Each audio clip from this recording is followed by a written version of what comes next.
Alright, so I'm sure we all remember this video exists. So I do apologize for saying, oh, I'm back and I've got the aisle content, but I'm gone again.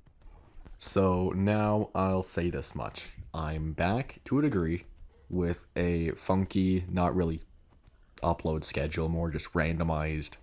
Okay, I have this one day, I might be gone for a week, and then I'll have this the other day. Anyway, the focus of this video is Diablo. So as of the new update, I've gotten my hands on Diablo and this PvP server. And sure, I've played it on the Horde test, so I've kind of spoiled the fun, but I've never fought with it. And I'll say this much, it's kinda hard to understate the power of this playable, to say the least. It's pretty much just the Isle's version of a bulldozer. And mind you, that's putting it lightly. It's like a freight train moving at 5,000 miles an hour. And it's got the health to tank anything the game throws at it. And even then, it's got the combat prowess to punish anything that even tries to hunt it. It is by far the most combat-oriented dinosaur the game's ever seen. And sure, you could say others like Stego and Cerato are amazing at fighting. But I don't mean them. Oh no. I mean the other Ceratopsians. Anyways, Diablo rant aside, all of this footage was taken by me on that PvP server I mentioned. Norden free admin. It's a very good server too. Anyway though, I'm gonna go back to my usual kind of idea for most of these videos. That is sort of combat analysis slash guide slash gameplay slash thoughts, I don't know. And I won't say I'm an expert in any of those kinds of things. Like, I'm nowhere near the best Isle player, nor am I anywhere near the best PvPer in the Isle. But I won't say I'm the worst either. Anyway, let's get into the actual video.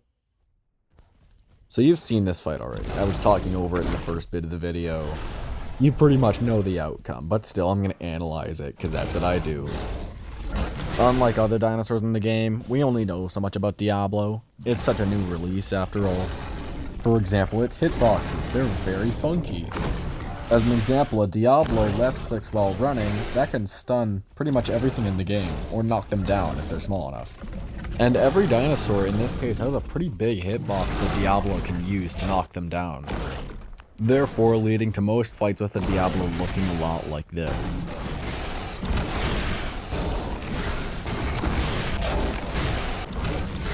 Or, as described in words, one-sided. Though most fights look like that, not all of them do. Some Diablo players are just really dumb and keep alt-turning. As you can see here, right now. And sure, I feel bad for calling them dumb, but still. But I mean, hey, I'll give them this though. They're really good at dying. Which, to be fair, isn't a good thing, but still. Okay, so when I did good in that previous fight there. So, right off the bat, I get to knocking this dude over with my running attack. And in every other case of this fight, a Diablo would just drill attacks into their head. But personally, I enjoy an even gentleman's fight rather than just a one-sided massacre. Then after this, not much happens, just tail bite exchanges and all that. As you can't really do much in this case. For both sides, I mean. But one of the last attacks I land, an alt attack, seals the deal. And as for what I did right and wrong, I mean, not much in both departments. Of course, one thing I did wrong was not learn, but this was one of the first fights, how could I learn? But on a serious note, it's hard to take what I've learned with Cerato and implement it into Diablo. It's like light and day, one has amazing movement, the other doesn't. But I do know this, one thing I should have done more was attack where the target is going. For example, why hit a target in its current position when it's moving? Because hitting it in that position, that current position in that current time, as they are moving, is most likely not going to hit. So as you can see right here, I was going to hit the Cerato where he was heading, and not where he was at that time. And sure, the distance between me and the Cerato were pretty big, so he could see what I was trying to do, therefore letting him move in time to dodge. But especially in a landscape like that, with rocky cliffs and all that near you, you can really use that to your advantage in a fight. And having the ability to cut off your enemies in a fight is an amazing thing to have on your side.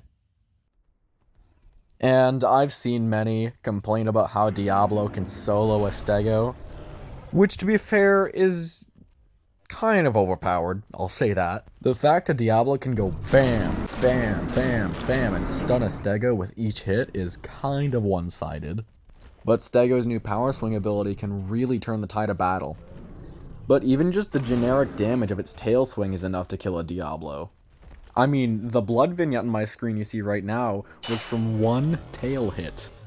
And technically from a second hit too, but a majority of that was from that one hit. And after another 2-minute fight of this, the poor thing falls. Now, I feel kind of bad, but I will say this stego played extremely well. The fact he tricked me into thinking he had no stamina was pretty smart. And sure, that meant he had to soak up a bit more damage, but the return would have been worth it. Now here's a different fight. A Dinosuchus versus a Diabloceratops. If you were thinking, oh, Diabloceratops can easily kill a Dinosuchus if it can kill a stego, you would not be correct. Not at all. See, Diablo can actually stun a stego. It cannot stun a Dino, however, leading to Dino absolutely destroying a Diablo in combat. The only way a Diablo can really do damage reliably to a Dino is by trading damage. But trading hits with a 15-ton hunk of gator is not the most reliable. Yet, what Diablo lacks in gator wrestling, Cerato makes up for. I won't say I'm a good Cerato player, but I will say I'm able to kill a Dinosuchus with ease.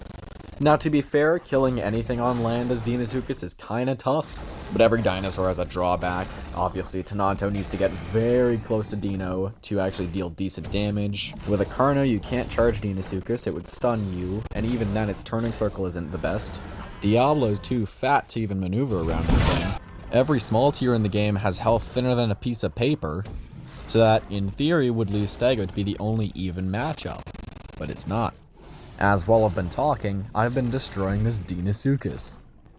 Ceratosaurus is by far the best dinosaur for Dinosuchus killing that isn't Stego or any other apex plant. It's got superior turning radius to everything else that isn't a Utahraptor. Its charge bite does crazy amounts of damage, and it can afford to tank bites, giving it a lot of room for error in most fights. And sure, you need skill to play Cerato. As you can see here, I've missed like half the bites I've been trying to get. But eventually, you'll find out that Dinosuchus has a long bite cooldown, so you can easily punish that. And actually, now I think of it, Cerato is perfect for punishing attacks. Most attacks you can really apply this to, for example, Tenanto's tail slam, Stego's tail swing, Dinosuchus' bite obviously. All of those attacks have a long enough cooldown for Cerato to jump in and easily get a free bite, and have the chance to escape without injury. Therefore, in my eyes, making Cerato one of the best dogfighting dinosaurs the Isle's ever seen. I would have called it the best PvP dinosaur in the Isle, but then a thing called Diablo existed, and stole that crown completely. But with the inclusion of Allosaurus in the game soon, I'm not sure how long Cerato will hold the dogfighting crown. But then again, who am I to talk about a dinosaur that's not in the game yet? And some mild fast forwarding later. The opposing player forecalls, and that ends the fight. Now, what we can learn from a fight like this. So right here, the Dino was playing really smart. Seeing that I was taking advantage of his bite cooldown, he used this to his advantage and stopped biting to get a free tail bite. And of course I was too distracted to see this, so he easily got that bite on me. It's like in my last video, the strategy of using patterns to your advantage. The Dinosuchus player noticed I was using his bite cooldowns to my advantage to get in free hits, so he stopped biting in order to get one free hit on me, thus breaking the pattern. But in this second hit, I simply stuck around too long. But I wasn't doing too well on my part either. I was missing half the bites because I was timing them too early or too late. And if you need to win this battle quickly, let's say your dinosaur's starving or dehydrating or just some other matter, that can be a really big detriment. And just this entire fight is a good test of skill for both sides. The Dinosuchus player needs to time their bites perfectly, otherwise they're going to get punished for it. And the Ceratosaurus needs to know how to maneuver around the Dinosuchus safely while landing a whole bunch of bites, making this matchup an effective test of strength and wits for both sides. Now that'll have to do it for today. Hope you enjoyed the video. If you enjoy content formatted like this is pretty much the only style of video I'll be doing for quite a while. These like combat analyses, just discussions about the isle and all that. So if you do like that kind of content, do stick around my channel a bit more.